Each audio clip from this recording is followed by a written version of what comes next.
Sairam students, અગાઉના ટોપિકની અંદર આપણે લોકોએ વાત કરી લાંબા અંતર સુધી વનસ્પતિઓમાં લાંબા અંતર સુધી પાણીનું વહન એ બે પથ દ્વારા થાય છે, જેના વિશે ચર્ચા કરી આપણે લોકો અપદ્રવ્ય પથ અને સંદ્રવ્ય પથ.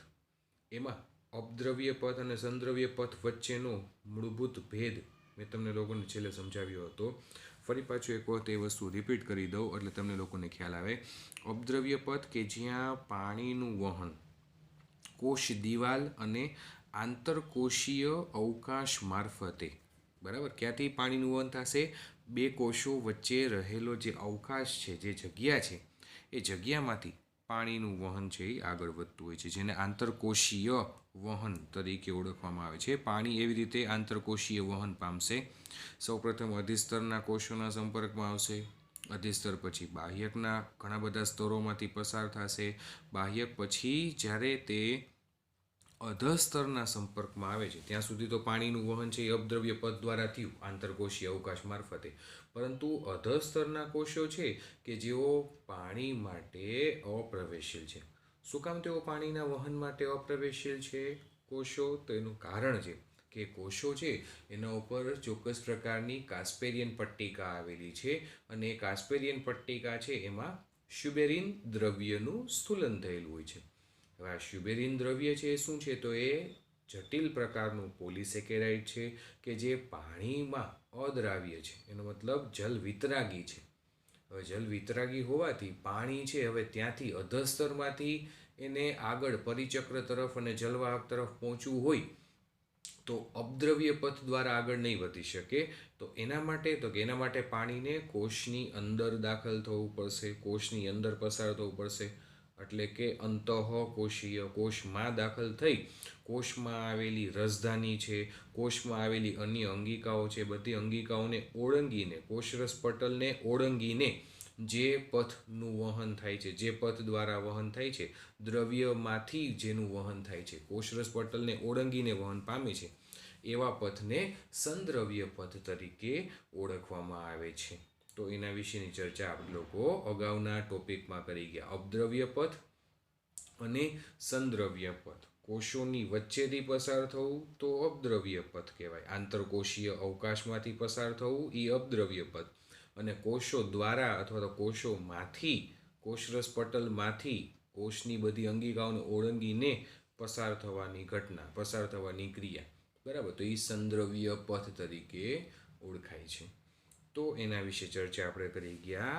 આજના ટોપિકમાં આપણે વાત કરવાની છે વનસ્પતિઓમાં પાણીનું ઉપરની તરફ વહન કઈ રીતે થાય છે, અથવા તો એમાં લાંબા અંતરનું જે આ વહન થતું હોય તો એમાં કયા પ્રકારના સિદ્ધાંત લાગુ પડે છે. અગાઉના ટોપિકની અંદર મેં તમને એક વસ્તુ સમજાવી હતી, યાદ કરો કે ધન જલ સ્થિતિ દબાણ અને ઋણ જલ સ્થિતિ દબાણ, બરાબર.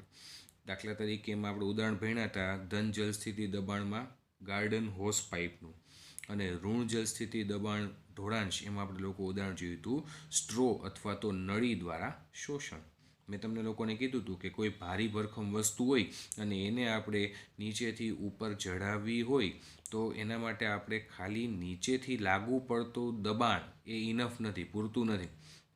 તો શું કરવું પડે? તો નીચેથી એને તમારે ધક્કો મારવો પડે ઉપરની તરફ, અને ઉપર છે એ કોઈ એક વ્યક્તિ, કોઈ એક એવું ખેંચાણ બળ કે જે એને ખેંચતું હોય તો જ એ ઘટક છે એ જે ભારી ભરખમ વસ્તુ છે એ નીચેથી ઉપર સુધી પહોંચી શકે અથવા તો ચડી શકે, બરાબર છે.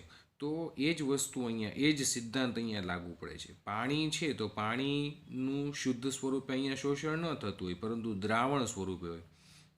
દ્રાવણ સ્વરૂપે શબ્દનો અર્થ એવો થયો કે ભાઈ પાણીમાં તો ખનિજ ક્ષારો પણ ઓગળેલી સ્થિતિમાં હોય. તો હવે એ ખનિજ ક્ષારો ઓગળેલા હોય તેવું દ્રાવણ છે, એ દ્રાવણનું નીચેથી ઉપર તરફ વહન, નીચેથી ઉપર તરફ એને લઈ જાય છે કોણ? તો કે જલવાહક પેશી. વાત સાચી, પરંતુ જલવાહક પેશી એને ગુરુત્વાકર્ષણ બળની વિરુદ્ધ દિશામાં નીચેથી ઉપર ઢાળ કેમ ચડાવી શકતું હશે? બરાબર, તો જલવાહક પેશી એના માટે ઇનફ નથી. તો એના માટે મેં તમને વાત કરી હતી કે બે પ્રકારના એમાં સિદ્ધાંતો લાગુ પડે છે. એ સિદ્ધાંત વિશેની ચર્ચા હવે આપણે લોકોએ આ ટોપિકની અંદર કરવાની છે કે કેવી રીતે એ દ્રાવણ સ્વરૂપે પાણી છે એ નીચેથી ઉપર પહોંચતું હશે. અત્યાર સુધીના ટોપિકમાં આપણે જે વાત કરી એ વાત માત્ર શું કરી, તો કે પાણીનું વહન, કોઈ પણ બહારથી પાણી છે એ અંદર સુધી કઈ રીતે પહોંચે છે. અત્યારે જે આપણે વાત કરી, દાખલા તરીકે અપદ્રવ્ય પથ આપણે જોયું અને સંદ્રવ્ય પથ આપણે વાત કરી. તો આ બંને પથ દ્વારા તો શું થાય છે, તો કે માટી કે જમીનમાં રહેલું જે કંઈ પણ પાણી છે એ પાણી વનસ્પતિના જુદા જુદા ભાગો સુધી કઈ રીતે પહોંચે છે. દાખલા તરીકે પાણી છે એ વનસ્પતિના મૂળમાં સૌપ્રથમ એન્ટર થાય. પાણી છે એ વનસ્પતિના મૂળમાં સૌપ્રથમ દાખલ થાય તો સૌપ્રથમ એ પાણી વનસ્પતિના મૂળના કયા ભાગના સંપર્કમાં આવશે, તો કે એ અધિસ્તરના સંપર્કમાં આવશે. અધિસ્તર બાદ બાહ્યકના સંપર્કમાં આવશે. અધિસ્તર અને બાહ્યકના કોષો વચ્ચે રહેલો જે અવકાશ છે એ અવકાશ મારફતે પાણી છે એ વહન પામે છે. અવકાશ મારફતે, આંતરકોષીય અવકાશ મારફતે પાણીનું વહન થાય તો એવા પથને અપદ્રવ્ય પથ તરીકે ઓળખવામાં આવે છે. બાહ્યક પછી આવે છે અધસ્તર, અને આ જે અધસ્તર છે એ અધસ્તરના કોષો પાસે ચોક્કસ પ્રકારનું, અથવા તો અધસ્તરના કોષો ઉપર ચોક્કસ પ્રકારનું સ્થૂલન થયેલું હોય છે કે જેને આપણે લોકો શ્યુબેરિન દ્રવ્યના સ્થૂલન તરીકે અથવા તો કાસ્પેરિયન પટ્ટી તરીકે ઓળખીએ છીએ, કે જે પાણી માટે કેવું છે, અદ્રાવ્ય છે. બરાબર, પાણી એમાંથી વહન પામી શકે નહીં કારણ કે એ શ્યુબેરિન દ્રવ્યનું બનેલું છે, જલ વિતરાગી છે એટલા માટે. તો અધસ્તરમાં, બાહ્યકમાંથી અધસ્તર, હજી એને પાણીને ક્યાં સુધી પહોંચવું પડે, તો કે અધસ્તર પછી એને પરિચક્ર સુધી પહોંચવું પડે, અને છેલ્લે પરિચક્રમાંથી એને જલવાહક પેશી સુધી પહોંચવું પડે. જ્યાં સુધી પાણી આ જગ્યાએ નહીં પહોંચી શકે જલવાહક પેશી સુધી, ત્યાં સુધી પાણીનું ઉપર તરફ વહન થાય કેવી રીતે? આ જલવાહક પેશી કોની છે? મૂળની. બરાબર, તો ત્યાં સુધી પહોંચવા માટે એને અહીંયાથી, ટૂંકમાં અહીંયા સુધીનો આ જે માર્ગ હતો ને એ અપદ્રવ્ય માર્ગ એમ કહી શકાય, અહીંયા સુધીનો માર્ગ. હવે અધસ્તરથી માંડી અને છેક જલવાહક પેશી સુધીનો આ જે માર્ગ છે ને એ હવે કયો માર્ગ થઈ જશે? સંદ્રવ્ય પથ અથવા તો સંદ્રવ્ય માર્ગ. એને કોષોના કોષરસ પટલ અને રસધાની બંનેને ઓળંગીને બંનેમાંથી પસાર થવું પડશે. અહીંયા એને બંનેમાંથી પસાર નહોતું થવું પડતું કારણ કે એનું વહન છે એ આંતરકોષીય અવકાશ અથવા તો કોષો વચ્ચે જે અવકાશ રહેલો છે, જે જગ્યા રહેલી છે, માની લો કે આ કોષોની ગોઠવણી છે, અહીંયાથી પાણીનું શોષણ થયું તો આ પાણી જોયું આ કોષોની વચ્ચેથી પસાર થઈ છે. જુઓ આ પાણી છે એ ક્યાંથી પસાર થાય છે, અને જ્યાંથી વચ્ચેથી જગ્યા મળશે ને ત્યાંથી પસાર થાય છે. તો આને કહેવાય અપદ્રવ્ય પથ. પરંતુ આવો અપદ્રવ્ય પથ અધસ્તરના કોષો સુધી રહેશે. હવે અહીંયાથી અધસ્તરના કોષોમાં એને દાખલ થવું પડે, એટલે કોષની અંદર એને પસાર થવું પડે, કારણ કે અધસ્તરના કોષો ઉપર ચોક્કસ પ્રકારની આ પટ્ટી આવેલી છે. તો એ કોષોની અંદર દાખલ થશે. હવે અધસ્તર પછી નું ચક્ર એટલે પરિચક્ર, એમાંથી પસાર થશે, અને પરિચક્રમાંથી પસાર થયા પછી એ ક્યાં પહોંચે છે, તો કે જલવાહક પેશીની અંદર. આ પાણી જલવાહક પેશી સુધી પહોંચ્યું. બરાબર, તો આ પથ થઈ ગયો. આને હું નામ આપીશ સંદ્રવ્ય પથ, અને આ પથ જે અત્યારે ડ્રો કર્યો આને હું નામ આપીશ અપદ્રવ્ય પથ. હવે જલવાહક પેશીના ઘટકો સુધી પહોંચી ગયો, એનો મતલબ હવે પાણી છે એ પાણી મૂળમાં દાખલ થયું. અત્યારે પાણી છે એ ક્યાં પહોંચ્યું છે? મૂળની અંદર પહોંચ્યું છે. હવે તમે ટેકનિકલી એક વસ્તુ વિચારો કે કોઈ એક મોટું વૃક્ષ છે, કોઈ એક આવી રીતે મોટું આ વૃક્ષ છે, અહીંયા જમીનમાં નીચે તરફ એના આ મૂળિયાઓ છે, બરાબર, મૂળનું વિસ્તરણ થયેલું આપણને જોવા મળે છે જમીનની અંદર. રેડી. હવે પાણી છે એ મૂળમાં દાખલ થઈ ગયું. હવે મૂળમાંથી એ પાણીને છેક આ બધા ભાગ સુધી પહોંચવું છે. અહીંયા સુધી પહોંચવા માટે તો કે નીચેથી તમારે એને શું કરવું પડે? નીચેથી એને ધક્કો મારવો પડે. અને ઉપરથી એનું શું થાય? તો કે ઉપરથી એનું ખેંચાણ થાય. એટલે નીચેથી પણ ધક્કો મારવાનો એક સિદ્ધાંત છે, જેને મૂળ દાબ અથવા તો દબાણનો સિદ્ધાંત કહે છે. મૂળ દાબ સિદ્ધાંત તરીકે એને ઓળખવામાં આવે છે. નીચેથી તમારે એ વસ્તુને, પાણીને તમારે શું કરવું પડશે? જે દ્રાવણના સ્વરૂપમાં છે એને તમારે ધક્કો મારવો પડશે, એટલે મૂળ દાબ સિદ્ધાંત. અને ઉપરથી શું લાગુ પડે છે? તો કે ચોક્કસ પ્રકારનું ખેંચાણ બળ લાગુ પડે છે. એ ખેંચાણ બળ એ પણ સિદ્ધાંત છે, જેને ઉત્સ્વેદનના સિદ્ધાંત તરીકે ઓળખવામાં આવે છે. ઉત્સ્વેદન એટલે જે બાષ્પોત્સર્જનની પ્રક્રિયા ઉપરથી થતી હોય એના માધ્યમથી, એના મારફતે એક ચોક્કસ પ્રકારનું ખેંચાણ બળ ઉત્પન્ન થાય. એ શું કરશે? આ દ્રાવણને ઉપરની તરફ ખેંચશે. નીચેથી આ મૂળદાબ સિદ્ધાંત છે એ શું કરશે? તો એ આ દ્રાવણને ઉપર તરફ ધક્કો મારશે. તો નીચેથી ધક્કો મારવો, ઉપરથી ખેંચવું, નીચેથી ધક્કો મારવો, ઉપરથી ખેંચવું, આમ નામ આ દ્રાવણ ધીમે ધીમે ધીમે ધીમે કરતાં ઉપરની તરફ બધી બાજુ પહોંચતું રહેશે. તો આ બે પ્રકારના સિદ્ધાંત, મૂળદાબ સિદ્ધાંત અને ઉત્સ્વેદન સિદ્ધાંત, એ વસ્તુ આપણે લોકોએ હવે સમજવાની છે. તો વનસ્પતિઓમાં પાણીનું ઉપરની તરફ વહન. હમણાં આપણે જોયું કે વનસ્પતિઓ ભૂમિમાંથી પાણીનું શોષણ કેવી રીતે કરે છે. મેં તમને વાત કરી ને, અપદ્રવ્ય અને સંદ્રવ્ય પથના માધ્યમથી પાણી છે એ વનસ્પતિના મૂળ સુધી પહોંચે છે, મૂળના જલવાહક પેશીના ઘટકો સુધી પહોંચે છે. તો ભૂમિમાંથી પાણીનું શોષણ કેવી રીતે કરે છે અને વાહક પેશીઓમાં તેને કેવી રીતે પહોંચાડે છે. હવે આપણે તેને જાણવાનો અને સમજવાનો પ્રયત્ન કરીશું કે પાણી વનસ્પતિઓમાં વિવિધ ભાગો સુધી કેવી રીતે પહોંચે છે. પાણી વનસ્પતિઓના જુદા જુદા ભાગો સુધી, વિવિધ ભાગો સુધી કેવી રીતે પહોંચે છે. આ પાણીનું વહન એ સક્રિય છે અથવા નિષ્ક્રિય પણ છે, કારણ કે પાણી એ વૃક્ષના પ્રકાંડમાં ગુરુત્વાકર્ષણની વિરુદ્ધ દિશામાં વહન કરે છે. સ્વાભાવિક વસ્તુ છે ને, પાણી નીચેથી ઉપર ચડે છે તો ગુરુત્વાકર્ષણની તો વિરુદ્ધ દિશામાં વહન થયું. તો તેના માટે ઉર્જા કોણ આપે છે? સ્વાભાવિક વસ્તુ છે, નીચેથી ઉપરની તરફ પાણીને પહોંચાડવું છે. ઉપરથી નીચે આવવા માટે ઉર્જાની જરૂર નથી.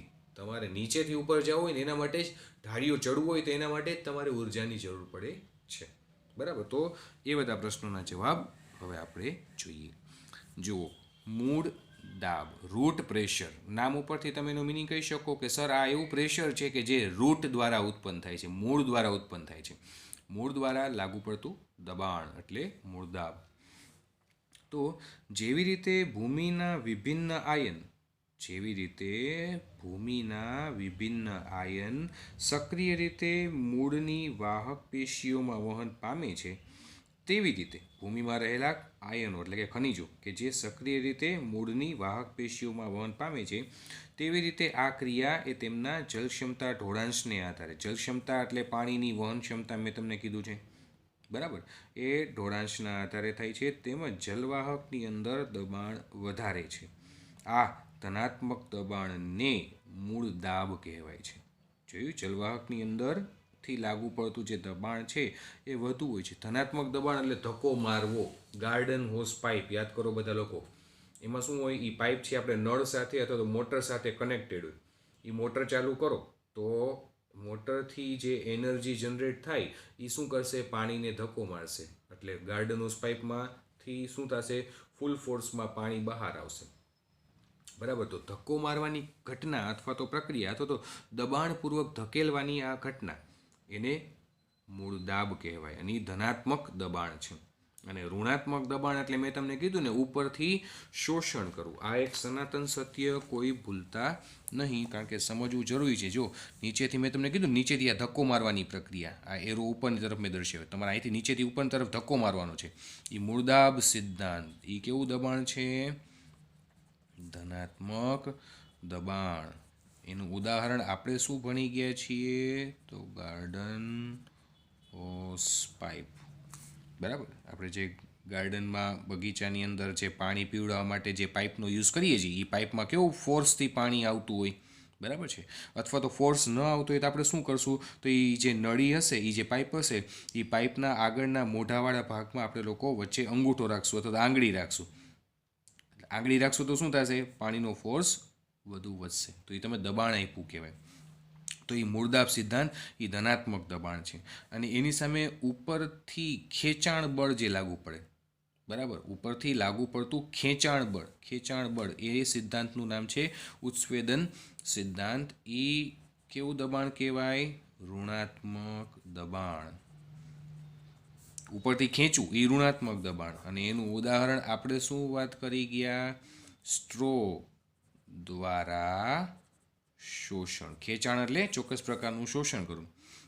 આમાં મેં તમને લોકોને ઉદાહરણ આપ્યું હતું નાળિયેર પાણીનું, કે તમે નાળિયેર પીતા હો તો ત્યારે શું કરો છો, તો સ્ટ્રો રાખો છો, અને સ્ટ્રોમાંથી શું કરો છો, તમે ઉપરની તરફ ખેંચો છો, શોષણ કરો છો, ત્યારે નાળિયેરનું પાણી છે એ સ્ટ્રો મારફતે તમારા મોંમાં દાખલ થાય છે. એમને ખાલી સ્ટ્રો રાખી દો તો એ નાળિયેર પાણી એમને ઉપર ચડવા માંડે છે કોઈ દિવસ?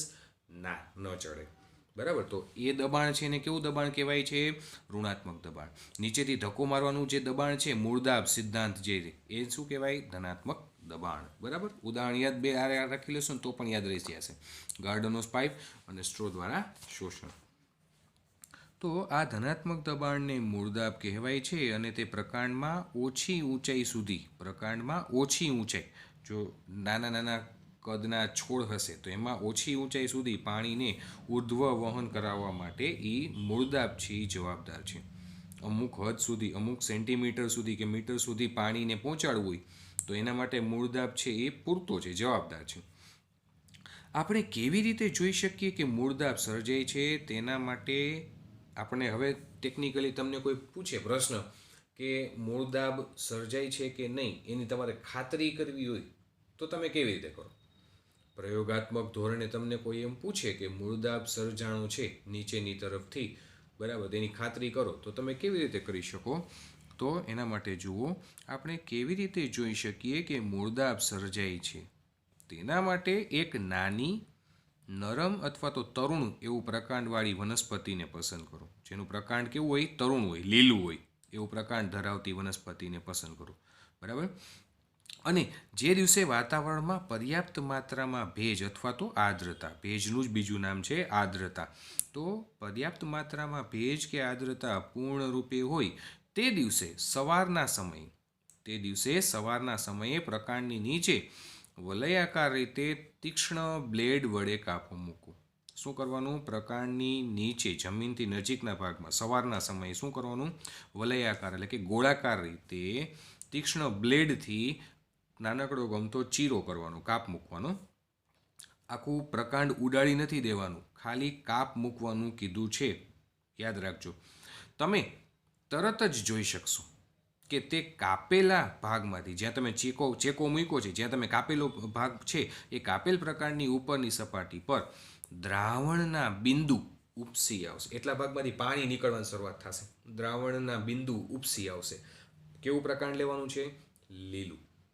કયા સમયે, દિવસ દરમિયાન, જ્યારે ભેજની માત્રા વધુ હોય એ સમયે એ લીલું પ્રકાંડ લઈ અને એ પ્રકાંડનો જમીનથી નજીકનો જે ટુકડો હોય ને, જમીનથી નજીકનો જે ભાગ હોય ને, ત્યાં તમારે એકદમ તીક્ષ્ણ બ્લેડથી એક નાનકડો અમથો ચેકો મૂકવાનો છે, કાપ મૂકવાનો છે. આખા પ્રકાંડની છાલ ઉખાડી નથી નાખવાની, એવું નથી કહેતા, ખાલી એક ચેકો જ મૂકવાનું કે છે. તો ત્યાં તમે શું જોશો, તો ત્યાં તમને પાણીના બિંદુ, દ્રાવણના બિંદુ ઉપસી આવતા તમને દેખાશે. હવે આપણને પ્રશ્ન એમ થાય કે ત્યાં પાણી, હવે તમે લોકો ટેકનિકલી કહી શકો આવ્યું કેવી રીતે, એ દ્રાવણનું બિંદુ જે છે એ ઉપસી આવ્યું, તો ત્યાં દ્રાવણ પહોંચ્યું કેવી રીતે હશે? હવામાંથી તો એ દ્રાવણ અંદર આવતું નથી, તો સ્વાભાવિક વસ્તુ છે. હવે તમને બધા લોકોને ખ્યાલ છે કે એ દ્રાવણનું શોષણ છે એ વનસ્પતિએ જમીનમાંથી જ કર્યું હશે, મૂળ વાટે જ કર્યું હશે. તો એ ઉપર કેવી રીતે પહોંચ્યું હોય પ્રકાંડ સુધી, મૂળથી પ્રકાંડ સુધી કેવી રીતે પહોંચ્યું હોય, તો કે મૂળદાબ સિદ્ધાંતને અનુસરીને. બરાબર છે. અહીંયા જ તમને ઉદાહરણ આપીને સમજાવું. આ તો વૃક્ષ છે, તમારે તો નાનકડો એવો તરુણ છોડ લેવાનો છે કે જેનું પ્રકાંડ છે એ તરુણ હોય. હવે આ પ્રકાંડ છે, આ જમીનવાળો ભાગ છે, આ પ્રકાંડ લીલું પ્રકાંડ છે, માની લો તમે આ જગ્યાએ બ્લેડથી તીક્ષ્ણ બ્લેડ લઈને આ જગ્યાએ તમે કાપ મૂકો એટલે આ જગ્યાએ શું દેખાશે તમને? નાના નાના પાણીના બિંદુઓ છે, દ્રાવણના બિંદુઓ છે, એ બાજી ગયેલા દેખાશે. તો અહીંયા આ જે દ્રાવણ બિંદુ સ્વરૂપે દેખાય છે એ ત્યાં પહોંચ્યું કેવી રીતે હશે? ઉપરથી તો નીચે ન આવે, સ્વાભાવિક વસ્તુ છે. એનું શોષણ જમીનમાંથી થયું હશે, જમીનમાંથી મૂળ વાટે એ ઉપર પહોંચ્યું હશે. તો નીચેથી ઉપર પહોંચ્યું એનો મતલબ ગુરુત્વાકર્ષણની વિરુદ્ધ દિશામાં. તો ગુરુત્વાકર્ષણ બળની વિરુદ્ધ દિશામાં એ કોના મારફતે પહોંચ્યું હોય? મૂળદાબ સિદ્ધાંત દ્વારા. નીચેથી એને ધક્કો લાગવામાં આવ્યો છે, નીચેથી એને ધક્કો મારવામાં આવ્યો છે, નીચેથી દબાણ ઉત્પન્ન થયું છે, મૂળમાંથી આ દબાણ ઉત્પન્ન થાય છે. એ સિદ્ધાંતને મૂળદાબ સિદ્ધાંત તરીકે ઓળખવામાં આવે છે. એટલે આ વસ્તુ છે એ સાબિત કરે છે કે મૂળદાબ સિદ્ધાંત છે એ પાણીના વહનમાં પોતાની ભૂમિકા ભજવે છે. પરંતુ નાના છોડમાં જ એ યાદ રાખવું, આ દ્રવ્ય સકારાત્મક મૂળદાબ એટલે કે ધનાત્મક મૂળદાબને કારણે જ એ જોવા મળ્યું છે. અહીંયા એ જ વસ્તુ કીધી જે મેં તમને હમણાં સમજાવ્યું ને તે.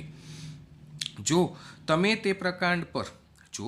તે પ્રકાંડ પર એક રબરની પાતળી નલિકા અથવા તો નળી ચડાવશો તો તમે વાસ્તવમાં સ્ત્રાવના દરનું માપ કાઢી શકશો અને સ્ત્રવિત દ્રવ્યના પરિબળોની સંરચના જાણી શકો છો. અહીંયાથી આ જે પાણીના ટીપા અથવા દ્રાવણના ટીપા નીકળવા માંડ્યા, હવે ખરેખર તમારે કેટલી માત્રામાં સ્ત્રાવ થાય છે એ ચેક કરવું હોય તો આ જગ્યાએ શું કરવાનું?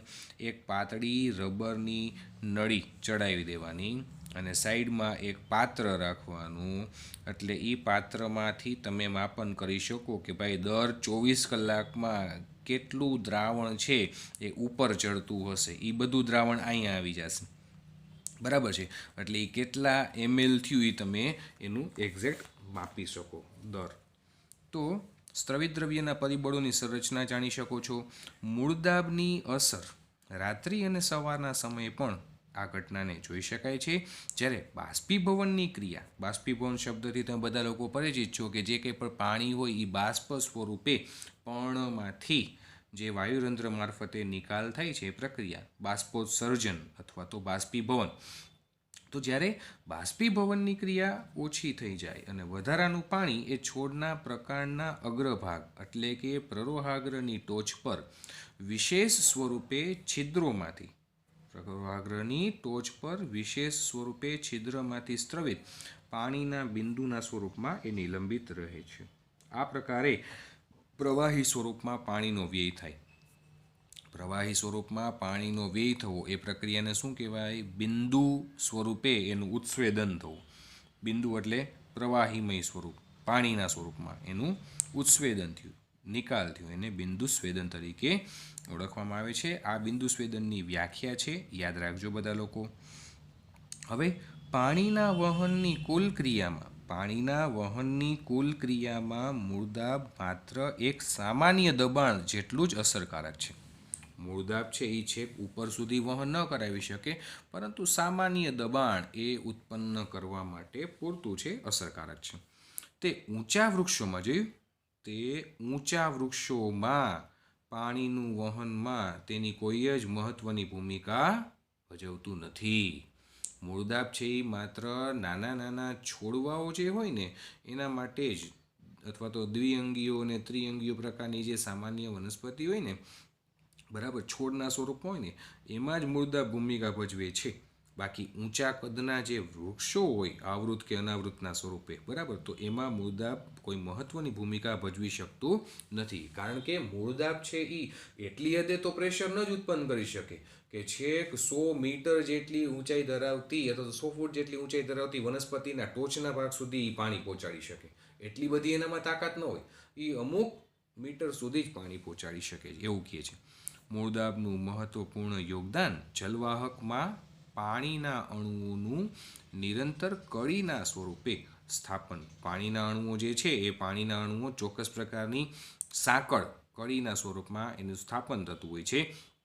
જો કે મોટેભાગે બાષ્પોત્સર્જન દ્વારા ઉત્પન્ન થતા તણાવોને કારણે એ સાતત્ય તૂટે છે. મોટેભાગે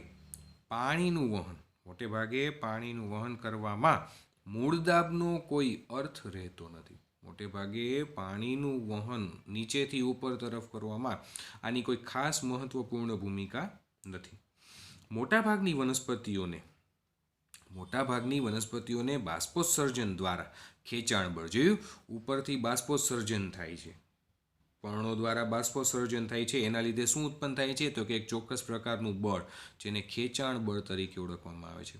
તો એ બાષ્પોત્સર્જન દ્વારા ખેંચાણ બળ કે શોષક દાબ દ્વારા વહનની જરૂરિયાતોની પૂર્તિ કરવામાં આવે છે. એટલે ખેંચાણ બળના સ્વરૂપમાં લાગુ પડતું જે બળ છે અથવા તો ઋણાત્મક દબાણ છે એ જ પૂરતું છે, એ ઇનફ છે કોઈ પણ દ્રાવણને છેક વનસ્પતિના અથવા તો વૃક્ષના ટોચના ભાગ સુધી પહોંચાડવા માટે, એવું અહીંયા કહેવા માગે છે. એટલે મૂળ દાબ કદાચ ન લાગુ પડતો હોય તો એ દ્રાવણ ઉપર તરફ વહન પામવાનું જ છે, કારણ કે ઉપરની તરફ બાષ્પોત્સર્જનની પ્રક્રિયા તો ચાલુ જ છે.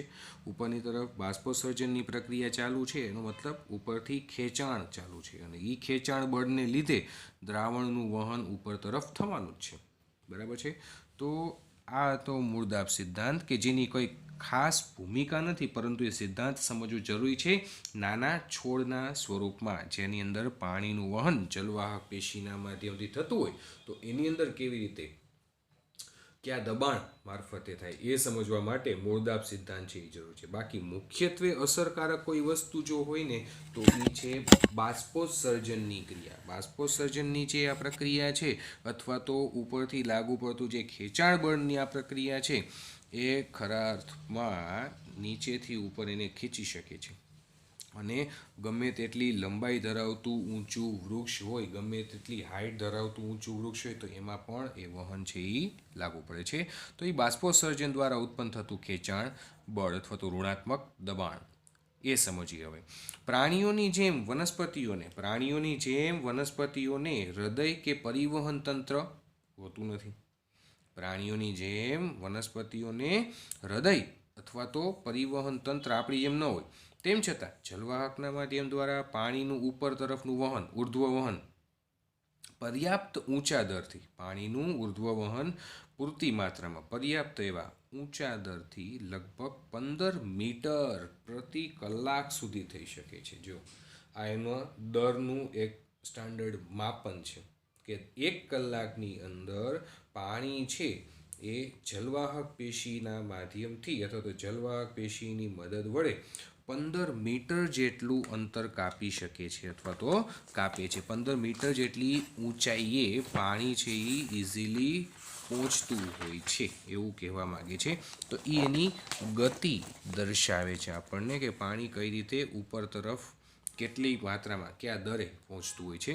તો એ ગતિ કેવી હોય છે તે એક વિશિષ્ટ પ્રશ્ન જે આજ સુધી પ્રશ્ન જ રહ્યો છે. અમુક પ્રશ્નના જવાબો હજી સુધી વૈજ્ઞાનિકોને મળ્યા નથી એવું કહેવા માગે છે. વનસ્પતિઓ દ્વારા પાણી ઉપરની તરફ ધકેલાય છે. વનસ્પતિઓ દ્વારા પાણી ઉપરની તરફ ધકેલાય છે અથવા તો ઉપરની તરફ ખેંચાય છે. પાણી ઉપર તરફ ખેંચાય છે, મેં તમને કીધું ને નીચેથી ધક્કો મારવાની પ્રક્રિયા, એ મૂળદાબ સિદ્ધાંત. આ વાત પૂરી થઈ.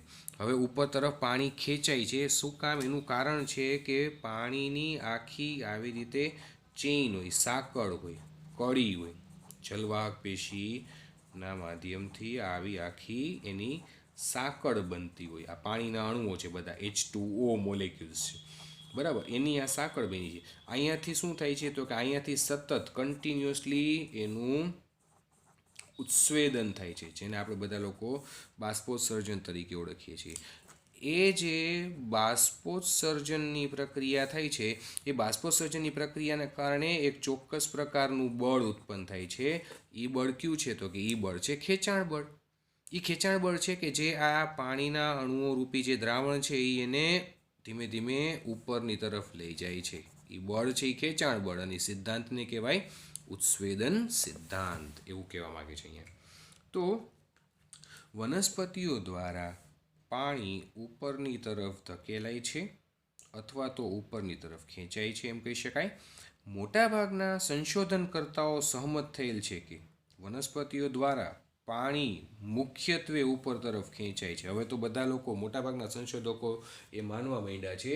પહેલાં નહોતા માનતા કે પાણી ઉપર તરફ કેમ ખેંચાતું હશે, એ શક્ય જ નથી, પરંતુ હવે ટેકનિકલી એ લોકો સ્વીકાર્ય વસ્તુ બની છે કે પાણી ઉપર તરફ ખેંચાતું હોય, બરાબર. અને આની સંચાલન શક્તિ કોણ ખેંચે છે, સંચાલન કોણ કરે છે? આની સંચાલન શક્તિ એ પર્ણોમાં બાષ્પોત્સર્જનની ક્રિયાના પરિણામ રૂપે પર્ણોમાં થતું બાષ્પોત્સર્જન કે જેની બાષ્પોત્સર્જનની ક્રિયાના ફલ સ્વરૂપે આ ખેંચાણ બળ પ્રાપ્ત થાય છે અને એ ખેંચાણ બળને લીધે પાણી ઉપરની તરફ ખેંચાય છે. આને પાણીના વહન માટેના સંલગ્ન તણાવ બાષ્પોત્સર્જન ખેંચાણ મોડલના સ્વરૂપે, એનું નામ શું છે? સંલગ્ન. પાણીના અણુઓ વચ્ચે કયું બળ હોય? સંલગ્ન બળ હોય. તણાવ એટલે ખેંચાણ જે લાગુ પડે છે તે બાષ્પોત્સર્જન ખેંચાણ, બરાબર. એ મોડેલના સ્વરૂપે તેને રજૂ કરવામાં આવ્યું છે. પરંતુ આ બાષ્પોત્સર્જન ખેંચાણ કેવી રીતે સર્જાય છે? હવે વનસ્પતિઓમાં પાણી અસ્થાયી છે. પ્રકાશ સંશ્લેષણ અને વૃદ્ધિ માટે પર્ણોમાં પહોંચતું કુલ પાણી, પ્રકાશ સંશ્લેષણ તેમજ વૃદ્ધિ માટે પર્ણો સુધી પહોંચતું જે કંઈ પણ કુલ પાણી છે એ 1%થી પણ ઓછા પ્રમાણમાં ઉપયોગી થાય છે. 1%થી પણ ઓછી માત્રામાં આખી વનસ્પતિમાં બધા જ પર્ણોની અંદર પ્રકાશ સંશ્લેષણ માટે અને એની વૃદ્ધિ માટે જેટલું પાણી આવે છે એમાંથી 1% જેટલા પાણીનો ઉપયોગ થાય છે એવું કહે છે. એ જ વપરાય છે. 1%થી પણ ઓછી માત્રામાં પાણી ઉપયોગમાં લેવાય છે. પાણીનું વધુ પ્રમાણ પર્ણોના વાયુરંધ્ર અથવા તો પર્ણરંધ્ર જેને કહીએ એના દ્વારા બાષ્પ સ્વરૂપે ઉડી જાય છે. તો જે કંઈ પણ ભલે વનસ્પતિ જમીનમાંથી મૂળ વાટે પાણીનું શોષણ કરે છે, પરંતુ જેટલું પાણી શોષણ પામે છે ને એનું 1%થી પણ ઓછી માત્રામાં પાણી છે એનો ઉપયોગ થાય છે. તો આપણને પ્રશ્ન એમ થાય કે બાકીનું 99% પાણીનું શું થતું હશે? તો બાકીનું 99% પાણી જે છે એ આ પર્ણરંધ્ર અથવા તો વાયુરંધ્ર મારફતે પાણી છે એ બાષ્પ સ્વરૂપે ઉડી જાય છે, બાષ્પોત્સર્જન થઈ જાય છે. અને 1% જે પાણી છે એ 1% પાણીનું આખી જે વનસ્પતિ હશે ને એના પર્ણો પોતાની વૃદ્ધિ પામવા માટે અને પ્રકાશ સંશ્લેષણ જેવી પ્રક્રિયા કરવા માટે એ 1% જેટલા પાણીનો ઉપયોગ કરે છે. 99% પાણી બાષ્પ સ્વરૂપે વાતાવરણમાં મુક્ત કરે છે વનસ્પતિ. એટલા માટે જ કહે છે કે વૃક્ષો વાવવા જોઈએ, વૃક્ષોને કદી કાપવા જોઈએ નહીં. પાણીનું આ રીતે બાષ્પ સ્વરૂપે ઉત્સર્જન અથવા તો વ્યય થવાની પ્રક્રિયા કે જેને બાષ્પોત્સર્જન કહેવાય છે. પાણીનું બાષ્પ સ્વરૂપે ઉત્સર્જન થવાની ક્રિયા જેને બાષ્પોત્સર્જન તરીકે ઓળખવામાં આવે છે. તમે અગાઉના ધોરણોમાં બાષ્પોત્સર્જનનો અભ્યાસ એક તંદુરસ્ત અથવા તો સ્વસ્થ વનસ્પતિને પોલિથીનની કોથળીમાં રાખીને અને તે કોથળીની અંદરની સપાટી પર પાણીના સૂક્ષ્મ કે નાના ટીપાઓના અવલોકન દ્વારા કર્યા હશે. કંઈ નથી કરવાનું. કોઈ પણ વનસ્પતિ લઈ એ વનસ્પતિને આપણે જે જબલા આવે ને પોલિથીનની કોથળી એમાં રાખી દેવાની, અથવા તો ઊભો જે કે વનસ્પતિ માની લો કે છોડ હોય તો એ છોડના 4-5 પર્ણ હોય, બરાબર, એ પર્ણોને ઉપર પોલિથીનની કોથળી છે એ ચડાવી દેવાની, બરાબર, 24 કલાક રાખવાની. બીજે દિવસે તમને પોલિથીનની કોથળી ભાઈ બહાર કાઢવાની, બરાબર, ખોલી નાખવાની અને પછી તમે કોથળીની અંદર જોશો ને તો પાણીના ટીપા તમને બાજી ગયેલા દેખાશે. તો એ શું દર્શાવે છે? બાષ્પોત્સર્જનની પ્રક્રિયા. બહુ સિમ્પલ પ્રેક્ટિકલ છે કે જે કદાચ તમે પ્રાથમિકમાં નાના સ્ટાન્ડર્ડમાં ત્યારે કદાચ કર્યો હશે. તો પોલિથીનની કોથળી ઢાંકીને કોથળીની અંદરની સપાટી પર પાણીના સૂક્ષ્મ અથવા તો નાના ટીપાઓના અવલોકન દ્વારા કર્યા છે. તમે પર્ણમાંથી પાણીની દૂર થવાની ક્રિયાને, પર્ણમાંથી પાણી દૂર થાય છે, બાષ્પોત્સર્જન થાય છે, એ પ્રક્રિયાને કોબાલ્ટ ક્લોરાઇડ કાગળના ટુકડા દ્વારા પણ કરી શકો છો, બરાબર. કોબાલ્ટ ક્લોરાઇડ ચોક્કસ પ્રકારનું પેપર આવે છે એના દ્વારા પણ એ પ્રક્રિયા થઈ શકે છે. જેનું અર્થઘટન તમે કઈ રીતે કરી શકો? તો જેનો રંગ પાણીનું શોષણ કરવાથી બદલાઈ જાય. કોબાલ્ટ ક્લોરાઇડ પેપર છે એનો વાદળી રંગ હોય, બરાબર, અને એ વાદળી રંગ છે એ જ્યારે પાણીના સંપર્કમાં આવે અથવા તો બાષ્પના સંપર્કમાં આવે એટલે એ ગુલાબી જેવો રંગ, લાઇટ ગુલાબી જેવો રંગ થઈ જાય છે. તો એ જે રંગ પરિવર્તન આવે છે એનો અર્થઘટન તમે એવું કરી શકો કે એ પાણીના સંપર્કમાં આવ્યું છે, બરાબર. એટલે પાણીના સંપર્કમાં આવશે એટલે રંગ પરિવર્તન આવશે એટલે એના આધારે આપણે એક વસ્તુ સાબિત થાય છે કે પાણી બાષ્પ સ્વરૂપે પર્ણો વાટે સતત બહાર નીકળતું હોય છે. તો આ તો બે પ્રેક્ટિકલ કીધા છે. કાં તો પોલિથીનની કોથળીવાળો પ્રયોગ અથવા તો કોબાલ્ટ ક્લોરાઇડવાળો પ્રયોગ તમે કરી શકો છો, જેના આધારે તમને ખ્યાલ આવે કે ખરા અર્થમાં બાષ્પોત્સર્જન કેવી થાય છે, બરાબર. તો વિદ્યાર્થી મિત્રો, આ હતું પાણીના વહનની પ્રક્રિયા કે જે નીચેથી ઉપર કઈ રીતે થાય છે. બે પ્રકારના સિદ્ધાંતો વિશે આપણે આજના ટોપિકમાં ચર્ચા કરી ગયા. મૂળદાબ સિદ્ધાંત અને ઉત્સ્વેદન ખેંચાણ સિદ્ધાંત, અથવા તો ધનાત્મક દબાણ અને ઋણાત્મક દબાણ. આજના ટોપિકમાં આપણે એટલું રાખીએ છીએ. વધારાની વિશેષ ચર્ચા નેક્સ્ટ ટોપિકની અંદર 11.4 બાષ્પોત્સર્જન દરમિયાન જોશું. અહીંયા સુધીમાં કોઈને કંઈ પણ મુશ્કેલી હોય, કંઈ પણ ડાઉટ હોય તો તમે લોકો ચોક્કસથી મને જણાવી શકો છો, વોટ્સએપ કરી શકો છો અથવા તો ટેલિફોનિક પૂછી શકો છો. પરંતુ એકદમ એક વખતમાં તમને આમાંના એકેય ટોપિક સમજાશે નહીં. તમારે એને ફૂલ કોન્સન્ટ્રેશન સાથે એકચિત્ત થઈ અને સરસ રીતે એનો 3 થી 4 વખત પ્રયત્ન કરવો પડશે, રિવિઝન કરવું પડશે. ત્યારે તમને આ ટોપિક, દરેક ટોપિક છે એ આ ચેપ્ટરના સમજાશે. તેમ છતાં પણ કંઈ મુશ્કેલી હોય તો તમારા માટે હું બેઠો જ છું. કંઈ પણ ડાઉટ હોય તો ચોક્કસથી તમે લોકો મને જણાવી શકો છો. Thank you. સાંઈરામ.